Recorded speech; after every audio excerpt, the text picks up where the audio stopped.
Welcome back to Ancient History. Today we are following armies that seemed almost impossible to defeat: Sparta, Rome, Persia, and Carthage. Each built a reputation so strong that enemies often feared them before the first spear was thrown. But history has a cruel rule. The army that should never lose eventually meets the war it cannot control. This is not a list of perfect armies. No army is perfect. It is a story about systems that looked unbeatable because they mastered discipline, organization, resources, or strategy.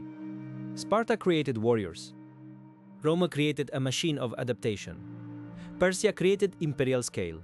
Carthage created maritime power and strategic brilliance. The phrase "should have never lost" is always dangerous. It reveals how reputation can deceive both enemies and rulers.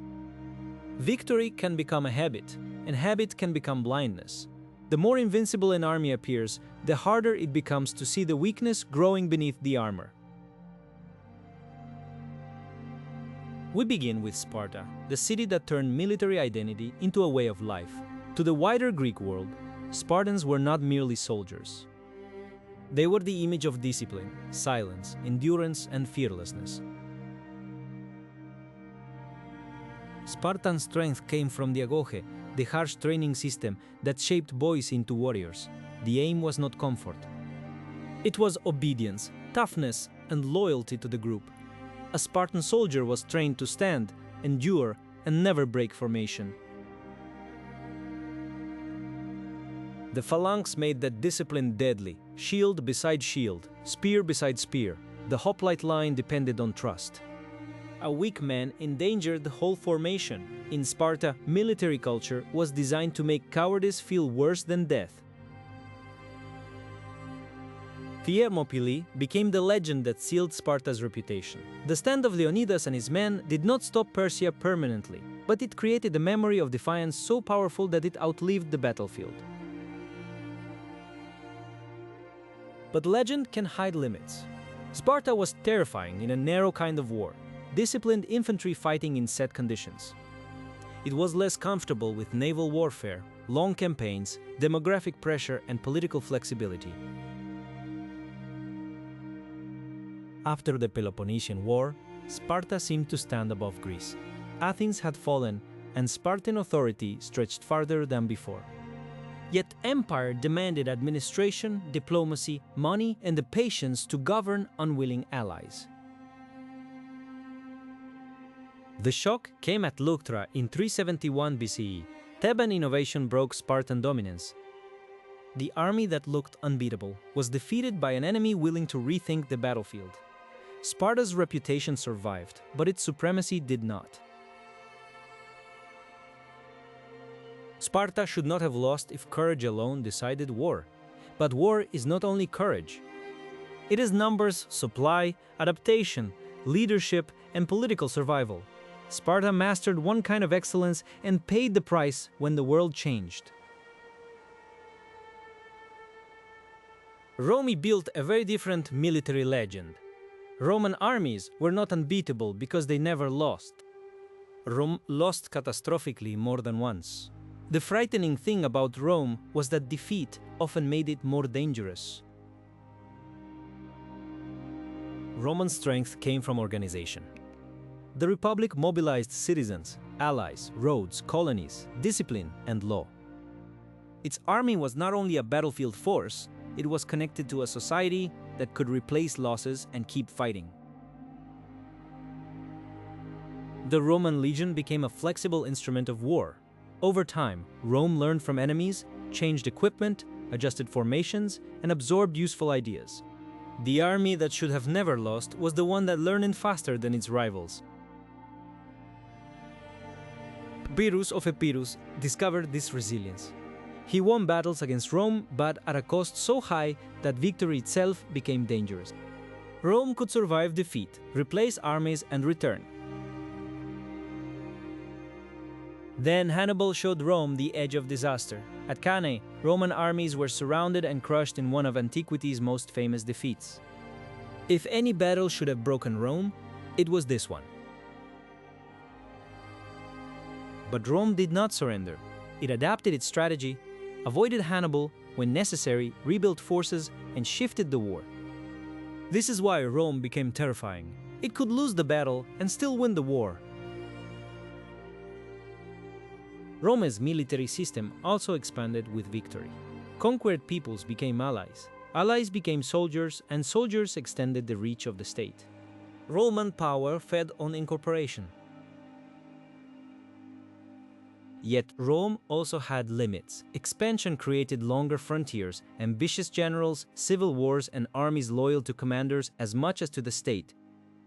The army that conquered the world eventually became a force that could tear the Republic apart. Rome should have never lost because it adapted, but adaptation can become overextension.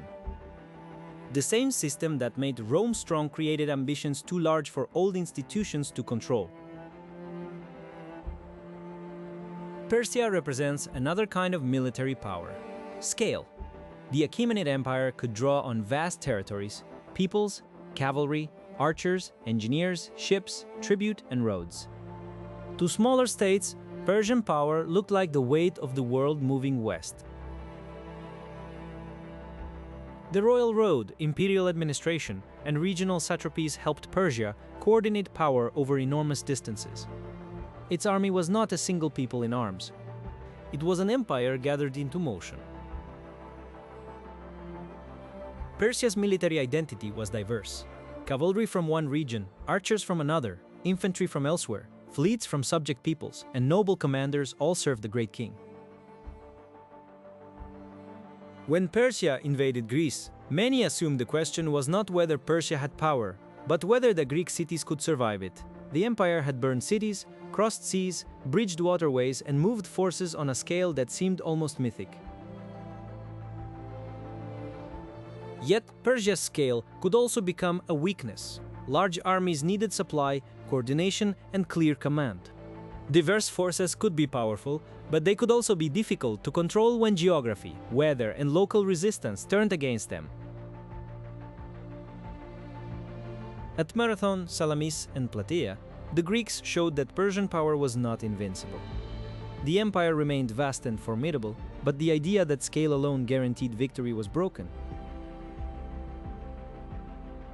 More than a century later, Alexander exploited that lesson.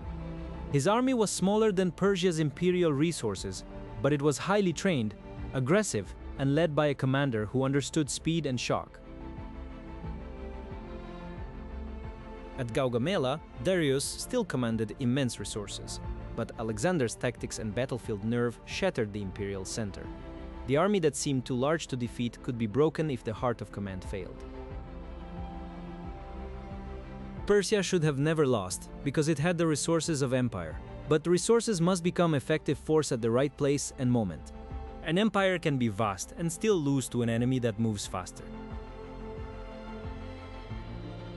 Carthage was different again. Its strength came from the sea, trade, wealth, and strategic reach. Carthage did not need to look like Sparta or Rome to be terrifying. Its power moved through harbors, fleets, merchants, allies, and mercenary armies. The Carthaginian military world was flexible and international. Libyans, Iberians, Numidians, Balearic slingers, Phoenician sailors, and commanders from powerful families could all serve the Carthaginian cause. Its naval power made it a Mediterranean giant. Ships protected trade, connected colonies, and projected force across the sea. For Rome, Carthage was frightening because it could turn wealth into war and distance into strategy. The First Punic War showed both Carthaginian strength and Roman stubbornness. Carthage knew the sea. Rome learned the sea. That was the warning sign. Carthage faced a rival willing to copy, adapt, and bleed. Then Hannibal created Carthage's greatest moment of terror. By crossing the Alps into Italy, he transformed the war. Rome had expected danger from across the sea. Hannibal made the war appear inside Italy itself. At Trebia, Lake Trasimene, and Cannae, Hannibal showed tactical brilliance. He used terrain, deception, timing, and psychological pressure to destroy larger Roman forces. But Carthage had a problem. Hannibal could win astonishing battles, yet Carthaginian strategy did not turn those victories into final political collapse for Rome. Rome survived, adapted, and refused to make peace. Scipio then carried the war to North Africa. This reversed the pressure. Carthage, which had terrified Rome through Hannibal in Italy, now had to defend its own homeland. At Zama, Hannibal was defeated. Carthage should have had the commander who could not lose, but even genius needs resources, timing, allies, and political support. Carthage's later destruction in 146 BCE turned military rivalry into memory. Rome removed the city that had once threatened its future. The army and empire that seemed capable of breaking Rome became Rome's greatest warning. Sparta, Rome, Persia, and Carthage all looked unbeatable for different reasons. Sparta had discipline. Rome had adaptation. Persia had scale. Carthage had maritime strategy and Hannibal's genius. The deeper lesson is that armies lose when their greatest strength meets the wrong problem. Discipline can become rigidity. Adaptation can become overextension. Scale can become slow. Strategy can fail without political follow-through. The army that should have never lost usually loses when reputation replaces awareness.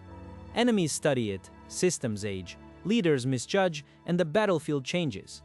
Invincibility is often the last illusion before collapse. That is why these armies still fascinate us. Their defeats were not accidents of weakness alone. They were moments when history proved that no military system, however feared, can escape limits. That is the story of the army that should have never lost. Thank you for watching Ancient History. If you enjoyed this journey, subscribe and tell us which legendary army you want to see next.